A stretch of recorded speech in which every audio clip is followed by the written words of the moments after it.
Welcome to All Real right. Rock Nights. I'm joined by a band that we first played their single movies, Monkey Boy Mania, and you asked for more. That was about 2 months ago. And so we kept on spiking it a little bit. And then all of a sudden it showed up for service on Concrete Marketing. And now, dude, they're sitting at number 13 on our flagship station playlist. And Nick Wow. Dees, the guitarist, vocalist for the band, he is with us. Thank you very, very much, Nick. And hey, I want to tell you a secret. What's up?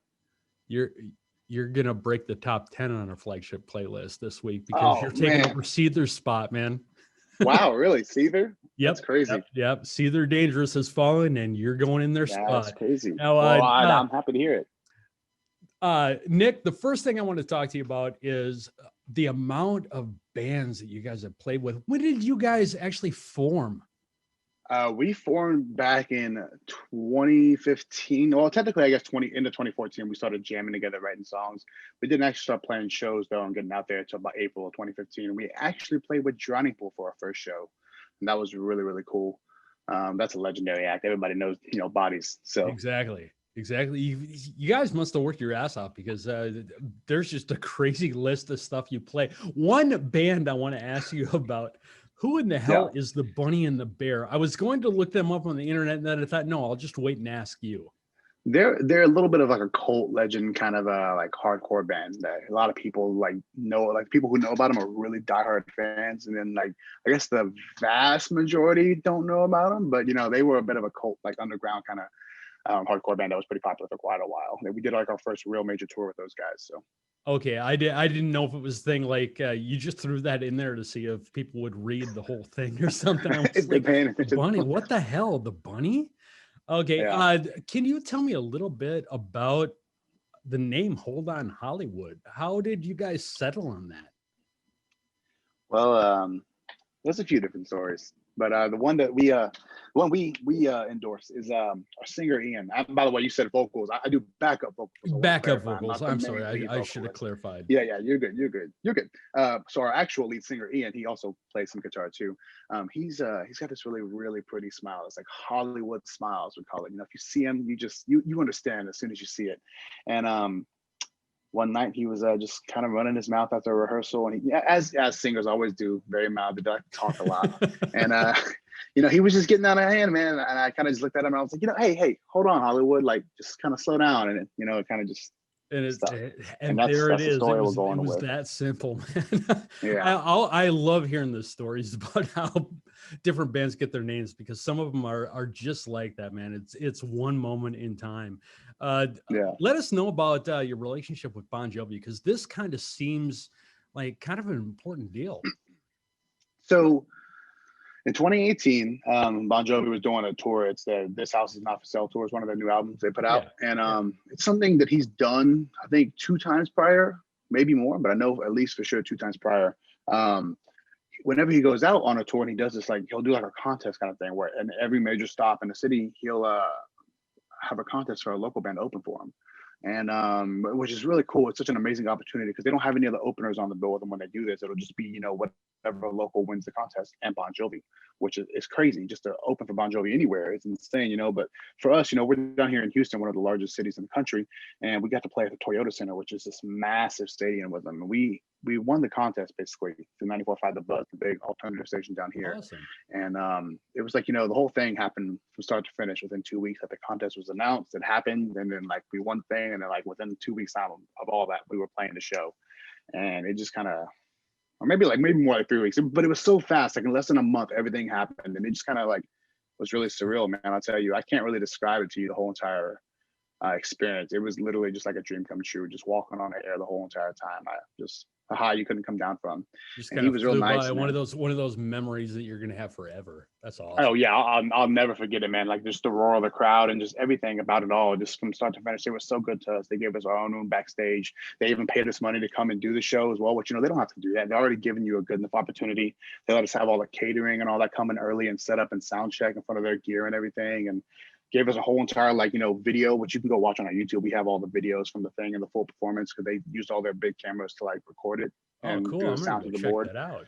Yeah, it's super cool, man. They're just a class act. John himself is a class act, and he came out. He even talked to us for a couple minutes, took a picture with us, got to know us a little bit, which he didn't have to do that either. So just all around, super cool dude, and that really did a lot for our career. That really opened the door to all the bigger stuff that came afterwards. Well, so, the coolest really, thing really cool. is he was probably, well, I know he was where you are right now, like a long time ago. So he understands. It's a no-brainer for him, and of course, he, like you said, if he's such a stand-up guy, and that he is going to treat you very, very well, bring you in and show you, was that at that point, was that one of the biggest shows you had played? Oh, 100%, hands down. It was the biggest. It's probably still the biggest. I mean, just like of crowd wise and everything, and just like the name of the act on the bill and everything, just to be supporting them. Yeah, it's kind of hard to beat Bon Jovi. That's a pretty legendary name. And it was like damn near sold out or sold out, one of the two. So it was like 15,000 people in there, man. And it's just us. We play like 20 something minutes or 30 minutes, however much it was. I think it was 20 minutes. We play 20 minutes, and then there's a 30-minute gap or whatever, and then Bon Jovi comes on. Yeah, and that's it. So it's not like there's a bunch of openers and you're playing really early and no one's in there. Like when we started playing, there's a couple thousand people, and it looks like there's not a lot of people because it's such a big room. But by the time we finished our set and the lights came back on, it was like just full. And like you could see everybody, and I was just like, dude, I can't believe I just like it's like 10,000 people in front of me, dude. Like, oh my god, it's unreal. I really. Okay, let's discuss your current single, Movies. Now, since we were talking about Bon Jovi, and there are parts in this where it does remind me a little bit of an older song, because it's kind of got that soulful rhythmic kind of vibe to it, but then the vocals also climb and then back down and keep you engrossed in the song. Now, was that something you were going for, or did that just happen? I think it probably just happened with this song. We're very influenced by bands from the Bon Jovi era, where we love a lot of the 80s hair bands. That's one of the few influences that we can all agree on, that, we all really enjoy a lot of that music. And because we have a wide range of influences in this band between all of our members. But this song, man, I'll tell you what, the idea kind of spawned. It was actually, the original idea came from me. So I can actually really give you some good insight on this. The song was, I just wanted to write something a little more upbeat, I guess, and kind of dancey and a little like, but with a little bit of like a hint of just kind of darkness to it, it kind of brings it where it's like, it talks about nostalgia. That's what the song talks about, Yeah. And so, just like looking back on those good times, first loves, first cars, driving around, going to see your friends, going out to the movies, because you weren't old enough to get in the bars and clubs and stuff like that yet, and it just, I don't know, I wanted something with a strong driving bass line, and then something was like, just that moved you in a way. And so that beat kind of flows. We put down a tambourine. It was me and my drummer. We kind of demoed it up in our rehearsal room late one night after our practice. And he was like, dude, you know what? If we're going to start, I wanted to start with the bass. He was like, if you want a song like that, you got to start with the tambourine. So he just put down some and I was like, okay, let me find a bass line that kind of just grooves over that. And I got this like cool little, that dun dun dun dun dun dun dun dun dun, and it just kind of makes you want to start grooving already. And then we just kept layering on top of that. He put this awesome like drum beat behind it, and then I sent it to our singer. And he was like, dude, he said he got up the next morning and he was getting the shower, getting ready for work. And he was in there butt ass naked. And he was like playing, and he started dancing. And he was just like, dude, this is grooving. And it was titled Movies, because, whenever we finish a demo, we like to put a name to it that we can, just what does it make you feel? And I was like, I don't know, it makes me feel like the movies, And so Ian wrote that chorus line, and it just kind of, I don't know, it all just fell together so easily.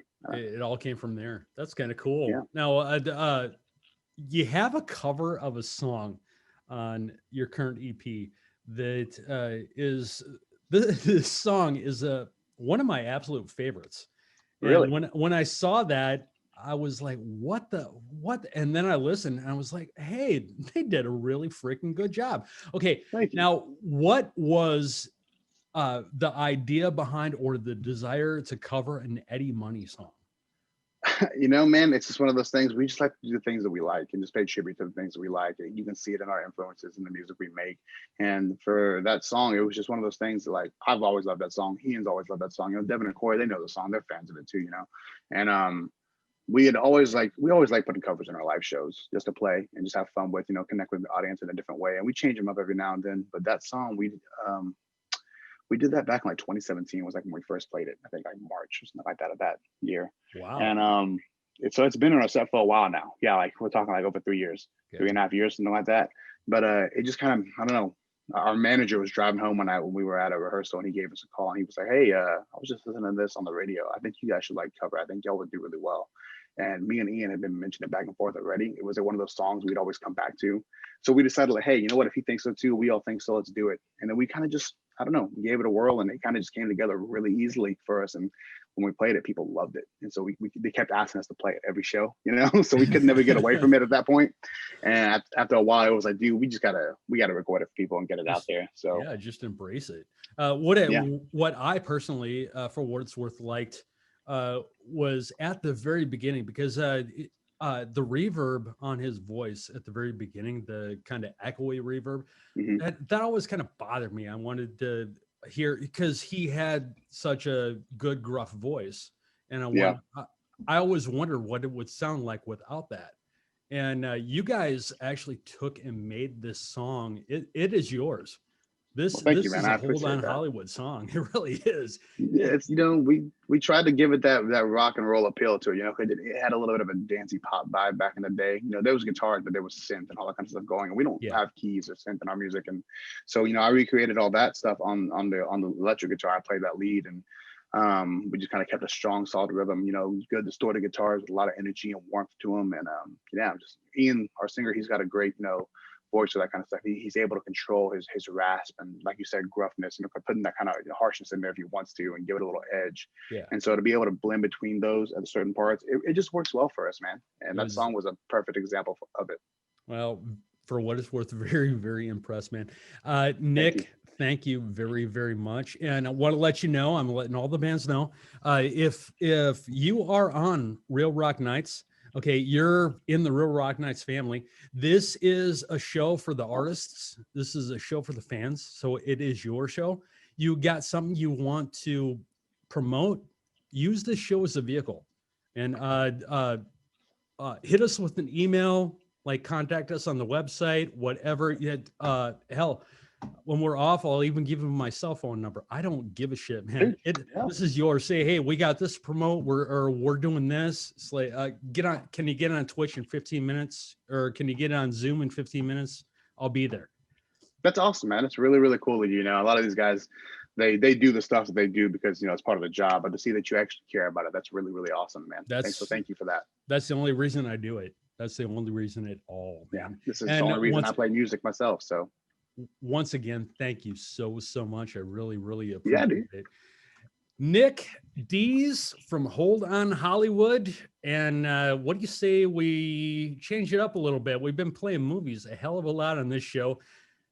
I want you to hear that Eddie Money cover. So let's do Take Me Home Tonight from Hold On Hollywood.